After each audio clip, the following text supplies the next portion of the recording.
Working with the local market specialist went really well. I feel like I was able to get the type of property that I wanted, and was happy with the price and the rehab job, and the tenants have gone well. Welcome to the Creating Wealth Show with Jason Hartman. You're about to learn a new slant on investing, some exciting techniques, and fresh new approaches to the world's most historically proven asset class that will enable you to create more wealth and freedom than you ever thought possible. Jason is a genuine self-made multimillionaire who's actually been there and done it. He's a successful investor, lender, developer, and entrepreneur who's owned properties in 11 states, had hundreds of tenants, and been involved in thousands of real estate transactions. This program will help you follow in Jason's footsteps on the road to your financial independence day. You really can do it. And now, here's your host, Jason Hartman, with the complete solution for real estate investors. Welcome to episode 1365, 1365. Thanks for joining us. Thomas, our in-house economist, is here with us, and he has so thoughtfully put together a list of the top 10 things for the last decade. Yes, we're in a new year, and we're seeing all these year-end reviews in the news media and decade reviews, because we are in a new decade, of course. Of course, we had a lot of unrest in the Middle East, Iran, just thanks to Twitter for exposing that. If Twitter wasn't there, that would have been a lot less apparent as to what was really going on in the news. Of course, the Arab Spring, that happened just as I had canceled my cable TV subscription and I was going unplugged. I figured I'm just going to have internet only. There was a lot to see on TV after that. I missed a lot of that because it's not the same as when you log in nowadays, almost 10 years later. Now you can see most of that stuff online, but back then you couldn't. Ireland and Greece, we know those economies suffered some big things. The BP oil spill, remember Julian Assange and WikiLeaks. Osama bin Laden was killed, or if you're a conspiracy theorist, maybe he wasn't. There was Japan's terrible tsunami and the Fukushima disaster. There was Occupy Wall Street movement. Steve Jobs passed away. Facebook had their IPO, and that was widely criticized as to how they did that. We talked about it on the show. It's nice when you have a show that's been running for almost 15 years, right? Because we covered most of these issues. Obama was reelected, Putin as well, and hey, Putin's election, I don't know about that. Obama's probably much more legit. Hurricane Sandy, Syrian civil war, Sandy Hook, Boston Marathon bombing, Black Lives Matter, Xi Jinping elected, Edward Snowden. We had a lot of sort of whistleblower people in the past decade, right? We had Julian Assange and Edward Snowden. We had another one. Maybe we'll get to him, now her, Chelsea Manning, in a moment. Bitcoin was a big deal over the last decade. Twitter, cannabis, the legalization in many states and probably soon to come nationally. Attitudes on that have certainly changed. North Korea, always in the news. ISIS, Michael Brown, gay marriage, Charlie Hebdo attack in France, Alibaba's IPO, Volkswagen emissions scandal. Remember how they were lying about their emissions? Charleston church attack, Brexit. We're still talking about that one. The Tesla Model 3, the NFL players kneeling or not kneeling. And then there's Elizabeth Holmes and Theranos, right? The iPhone X.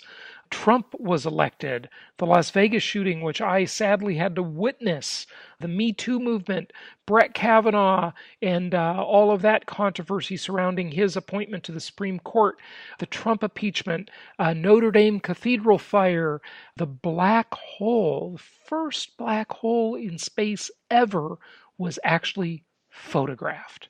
Photographs of quantum entanglement, if you're into physics and quantum physics, the trade war, or as I say, trade negotiations, the impeachment attempt still going on, the Hong Kong protests, which broke out right after I visited Hong Kong. I couldn't believe it. It's like we got out of there a week before that all started. The stock market collapse, the housing market, massive expansion in central bank monetary printing. We thought that would lead to more inflation than it did, but hey, inflation isn't counted in any fair or legitimate means. So that's a big, big debate, obviously. Thomas, let's go through the list. Number 10, the cost of the war on terror massively increases U.S. debt levels. Your thoughts? Yeah, it started with the 9/11 attack, and then the wars in Afghanistan and Iraq. And by the end of the 2010s, debt associated with the war on terror surpassed 10 trillion.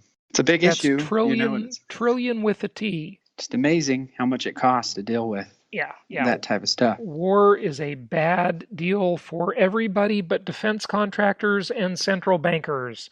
They get rich by war, and as long as war is profitable, as I've said many times, there will never be peace. So if you want to end war and you want to end government corruption, you're probably never going to do it, but just decrease the size of the government, decrease the size of the military-industrial complex, decrease the power and size of central banks, and you will decrease all these bad motivations and all this various corruption that takes place. Number 9, Hurricane Harvey. The bill for that was $180 billion. And what does that mean to real estate investors? Well, you're investing in, as I call, packaged commodities. Every time there is a war, a natural disaster, those packaged commodities have upward price pressure. And hey, by virtue of the supply chain itself, that increases the value of your real estate investments. Thomas, thoughts on Hurricane Harvey? Oh, the largest natural disaster in U.S. history, with the exception of Hurricane Katrina estimates. Texas Governor Greg Abbott went out and asked for $125 billion in federal relief. Affected 13 million people. That's big. That's very, very big. And the rebuilding is quite a chore and a very, very expensive bill. Number 8, a lot of us are forgetting about a lot of this stuff. That's why it's important to talk about it. But the Greek debt disaster, you have basically a country where they have these big social programs where people get to retire at age 50, give or take. That's completely ridiculous. Austerity measures, protests and riots still going on all around the world in so many places. But we really kind of saw the first of that related to, I guess, the debt issue in Greece. Talk to us about the Greek debt problem. And hey, thanks to Germany, they still have a country. I don't know. That could be argued, but that's my take. The German banks had the largest exposure to Greece debt. So it's no surprise to me that the Germans were able to save Greece. Their banks definitely wanted Greece to be saved. I think this is something that will come up in 2022 when a lot of the European debt issues come to a fore again. Why are they going to come to the forefront in 2022? What's reissuing of debt. Yeah, they're good through 2022, but it'll come up again. Oh, okay. So that's when the bill is due for Greece in 2022. I mean, this was a 2015, depending on how you look at it, you could say that's when the debt crisis was. And then there's going to be a whole nother problem. Now, you've got other countries in Europe on the verge of insolvency. When it's a country, it's kind of different, right? You can't say bankruptcy, insolvency the same way you can with a company or an individual. But of course, Portugal, Italy, Spain, big problems there. I mean, hey, big problems with many countries, of course, but particularly those. Yeah, all these countries have debt that needs to be reissued in early 2020s. Wow. How the ECB and the European Union is going to deal with that, I don't know. Maybe what we need is a day of jubilee where all debt is canceled. Yeah, a debt jubilee, I don't know. I don't see how that could be possible because it's not fair to the lenders, obviously, right? Yeah. But it's a very complex issue for sure. No question about it. But the point is that eventually, as the old sayings go, the chickens come home to roost. You got to pay the piper, whatever cliche you want to use. You can't have a bunch of slacker populations and, they can't just keep taking from the public treasury forever. without paying the bill at some point, and then riot like spoiled little teenagers, spoiled children, asking for more and more and more because they didn't get their handouts. It's like, what makes you think you deserve to retire around age 50? That's absurd. Okay? I mean, that's just absurd. Yeah. You got to work. A country's wealth is determined by the productivity of its people. It's just ridiculous. The way they are in some of these European countries is just absurd. I mean, I remember, and I reported on it on the show, on one of my trips where I had just returned from Spain, maybe 5 years ago or so. And I reported a lot, breaking up some of the unemployment issues and how, youth unemployment among Spanish males under 30 is like 56% or something. It's just absolutely insane. I mean, folks, to make an economy work, the people have to work. Okay, that's just the reality of the situation. Okay, number 7, 2015, China emerges as the world's largest economy. Why would you say that? The U.S. is still the world's largest economy. Yeah, the IMF came out and said that, and obviously it's not true when you use current exchange rates. The IMF said, well, if you use purchasing power parity, which is to say that you can get a Big Mac in China for cheaper than you can in the United States, but there are problems with purchasing power parity. If you back out, if you use just current exchange rates, the United States is still 10 trillion larger than China. Right. Okay. So that's interesting. So purchasing power parity means relative to the Chinese people, their economy is the largest in the world, according to what the International Monetary Fund, the IMF, said. Okay. But relative to the rest of the world, the U.S. has still got the largest economy by a long shot. China's growing, though, but you really got to do that on a per capita basis, too.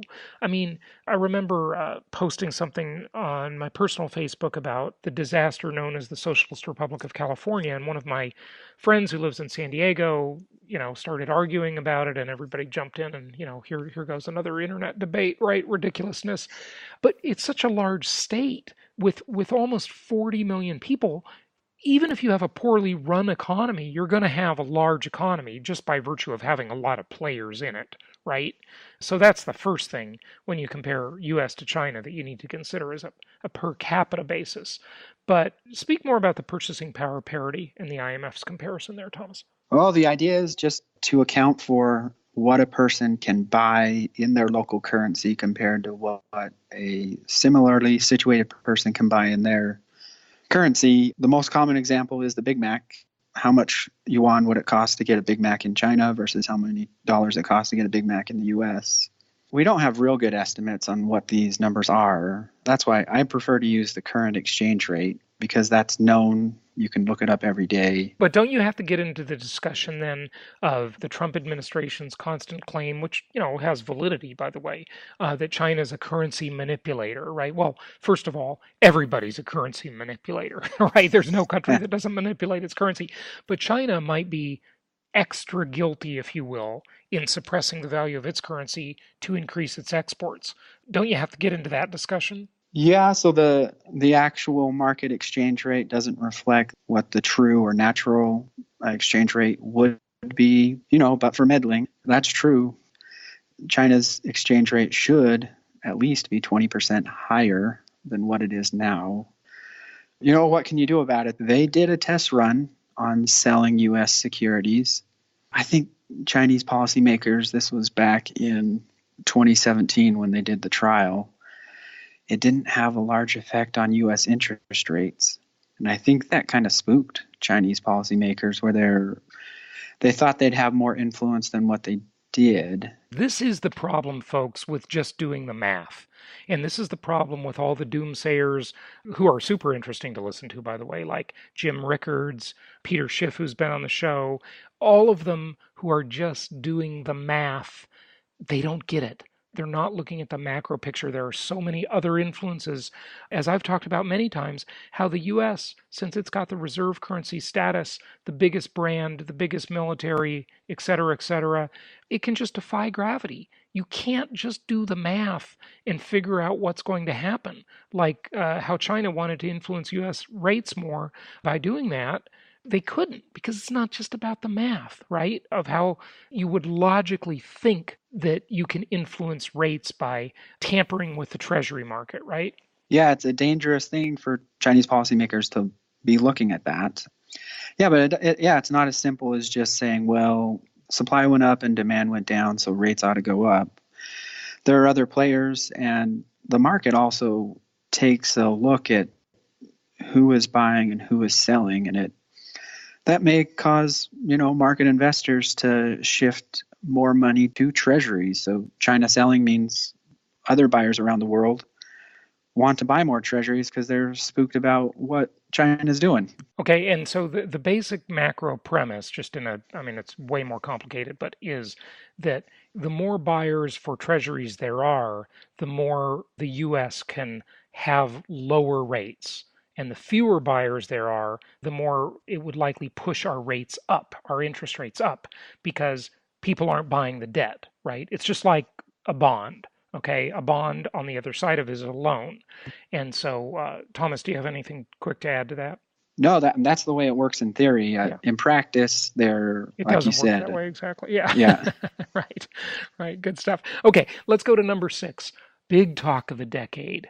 And it was past, at 2 a.m. on Sunday morning or something? Obamacare, right? This health insurance disaster.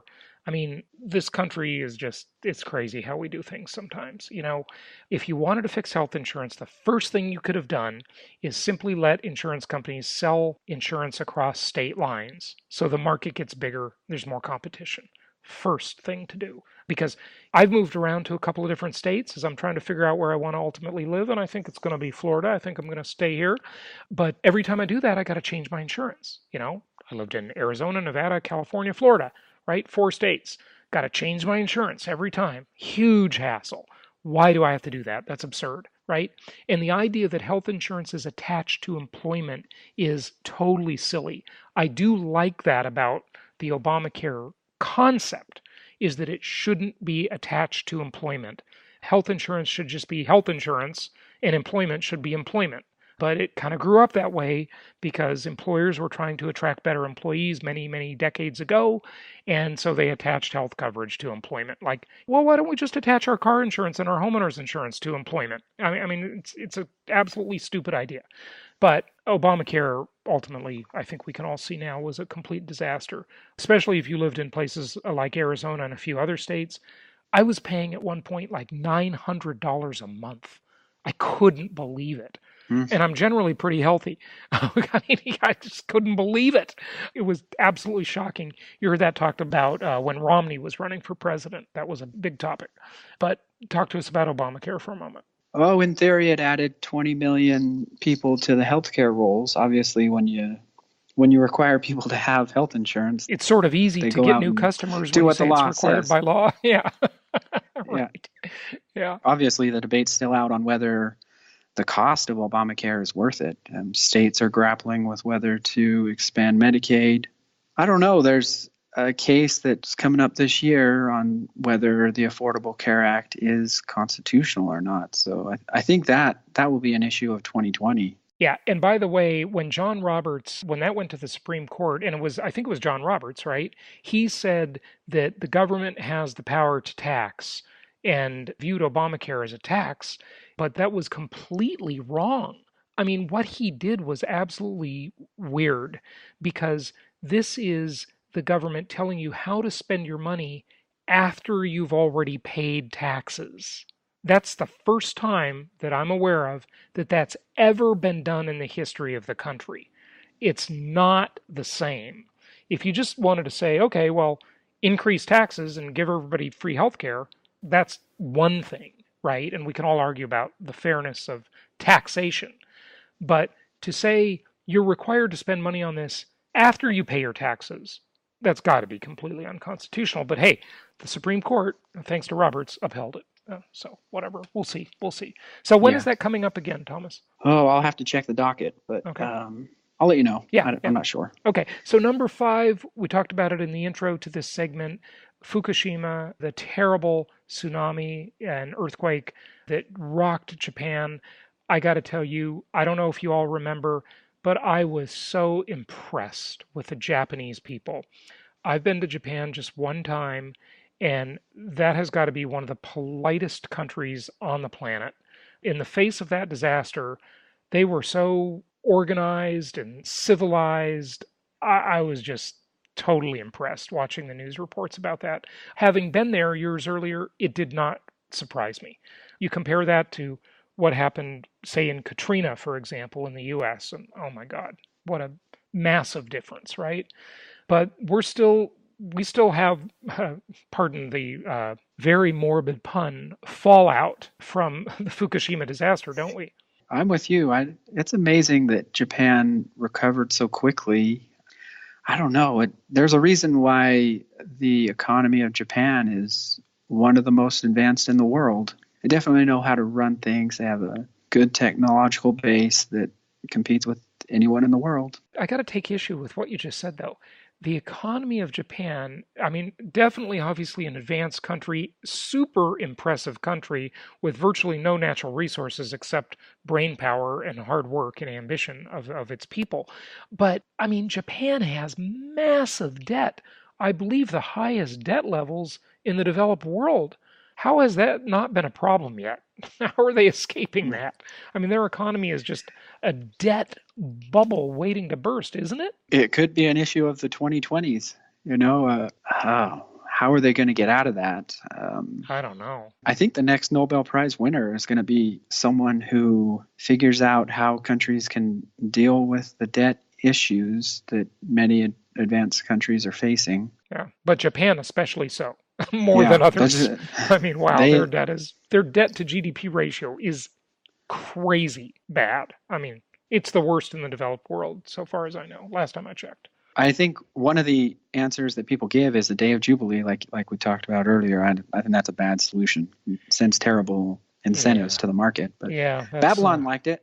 Yeah, that would be a moral crisis. I mean, we already had enough of one in the Great Recession when all the people with the biggest debt got all the bailouts, including me, by the way. And that's why I recommend that you have all that debt, because it's a great deal. I philosophically hate the whole thing, but our philosophy has always been a practical one here on the show that is, look, you can argue about all this bad stuff governments and central banks do all you want, but at the end of the day, you better align your interest with theirs, and because they're just too powerful, and you're not gonna change it. Now, this is outside of the decade we're talking about, but 2008, all of the bailouts, really trillions of dollars in bailouts, almost 3 trillion, I believe. Thomas, what say you about that's really what was right on the post financial crisis? I think in terms of personality, the one thing I think of about that period is, boy, Hank Paulson, he is a bull. And Ben Bernanke, he kind of just went along with what Hank Paulson wanted. Personalities matter, and his footprint is felt along this bailout line. You're talking about former Treasury Secretary Hank Paulson now, right? Not Ben Bernanke, right? Yeah. No, I'm talking about Paulson, yeah. Yeah, there's an interesting documentary about Paulson on Netflix. It's called Hank, I think. Watch it if you want to know about that guy. He's an interesting character for sure. Former Goldman Sachs, I believe, CEO. And, of course, you got to work for Goldman Sachs to get a big job in government. How does that happen? No, there's no conflict of interest here, by the way. Yeah. If you could think of some of the worst charts ever from the decade, this is 2008. Well, started in 2008 and it went through 2010. That's why I included it. But Christine Romer, then chairman of the Council of Economic Advisors, came out and said the bailout package would save millions. She said 2.3 million jobs, and that the unemployment would avoid surpassing 6%. And that clearly turned out to be wrong. That didn't work. Thomas, something interesting, and I reported this on the show years ago, but I was a lobbyist for one day. And I went with a group of real estate investors to Capitol Hill. And I talked about this on a prior episode, of course. And I went with this group. We spent a day in Capitol Hill. We went to our inspector's office. We went to Dianne Feinstein's office. We went to Nancy Pelosi's office. I ran into a bunch of famous politicians that we all know. It was interesting. We would pitch them on things. And I was thinking, if I was a real lobbyist, I'd probably have like a bag of money or season tickets to the best seats at some sporting events or the opera opening night or whatever with me to hand them. Uh, you know, uh, Mm. but I just had an idea. I just pitched my ideas, and those don't get much play. But obviously, somehow these politicians, they all enter government being just normal middle class people, it seems like, and then they get fabulously rich over the course of a decade or two in office. That's why we need term limits, folks. We need term limits. But yeah, there's so much malinvestment and so much corruption and crony capitalism. It's absolutely pathetic, but it is the way it is. If you want to lessen that, make government smaller. That's the first thing you do. Go ahead, Thomas. Oh, I wish I had been with you. I bet that was fascinating. It was. It was really interesting to be a lobbyist for a day. Yeah. But anything more on the bailouts? And then let's move on. No, it didn't do what it was intended to do, which was lower the unemployment rate. Right. Here's the thing I meant to say about being a lobbyist. This was actually my point in saying that, is that I remember, I think it was in Arlen Specter's office. We were all sitting around the table, and one of Specter's aides said this, and it was very quotable. I said it on my show at the time. If you go back and find that old episode, said that the reason we don't give the money to the people, like in a tax refund to stimulate the economy, is that it doesn't have the multiplier effect that it does if we give it to the banks. I mean, that comment was so irritating. I couldn't believe it. Corporate socialism, too big to fail, crookery at its worst, It's the people's money, yet they're giving it to these institutions who all gave themselves giant bonuses, and they should have fired themselves because they caused the problem in the first place. But we're not going to give it to the people. Like, remember when Bush was president, everybody got like that $600 and something tax refund? You got a check in the mail. The whole country did, right? But this was, let's not give it to the people. Let's not give the money to the people. Let's print money and give it to the big banks. Yeah, right. That didn't work either, obviously. I don't know what to say. Yeah. Well, I'm not expecting you to have an answer. We're just commenting on this disgustingness. Okay, number 3. Of course, this didn't happen in the 2010s, but we certainly felt the hangover of it for a long time into the 2010s. The stock market crash in 2008, where we saw the Dow Jones fall 777 points, largest point drop in any single day. Of course, really, point drops are kind of silly. They should be percentages always. It's always all about a ratio. But overall, in terms of ratio, between 2007 2009, we saw a 50%, approximately 50% decline. Haven't seen that big of a decline since the Great Depression, like 7 decades earlier. That was really the start of the Great Recession, right? Yeah, I think it's amazing how one day the market can have such a positive view, and then on the flip of a dime, it flips directions. Yeah. 2020 we'll probably see. This is just my opinion, but I'm guessing that's all we expect is your opinion. Fire it away. I'm guessing we will have a big drop in 2020 in the stock market. Yeah.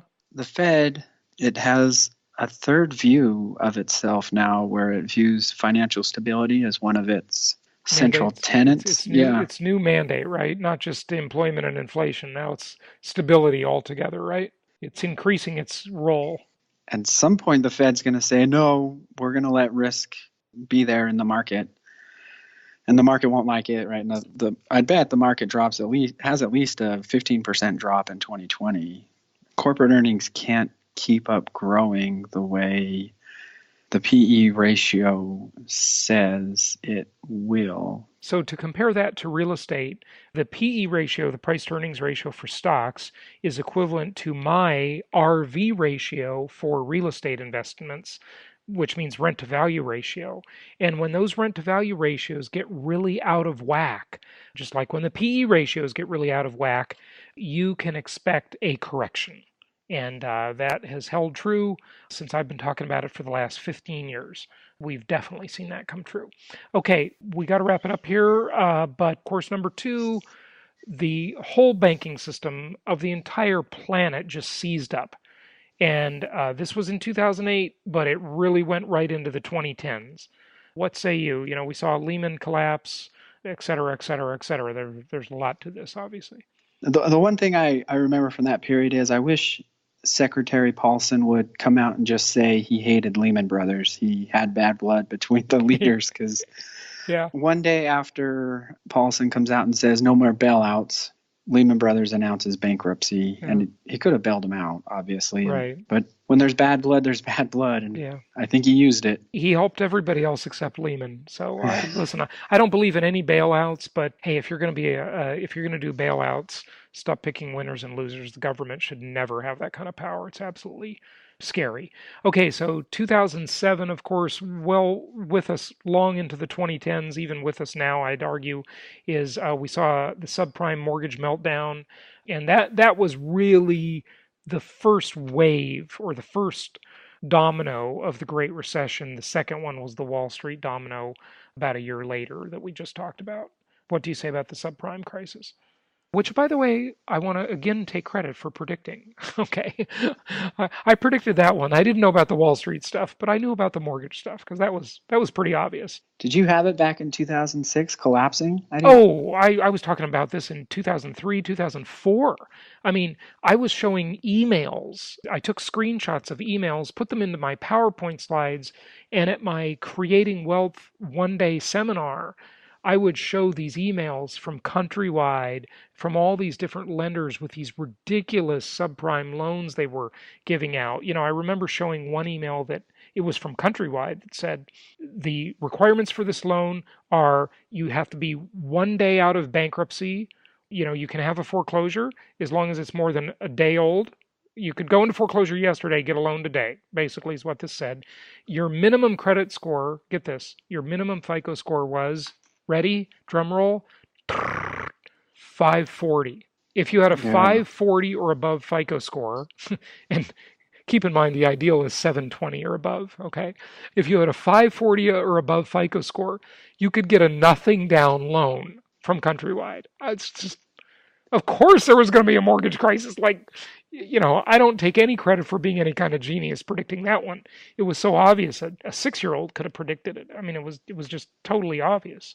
Anyway, what do you say about it? I sure hope that once in a century event never happens again. I do think in the 2020s we'll have something that probably won't have as deep as an effect, but something similar. We'll have a student loan crisis. We'll have an consumer EU debt, issue. auto loans, EU. Yeah. Maybe Japan. Yeah. Maybe Japan has got to come. You know, chickens have to come home to roost eventually, right? Yeah, the 2020s.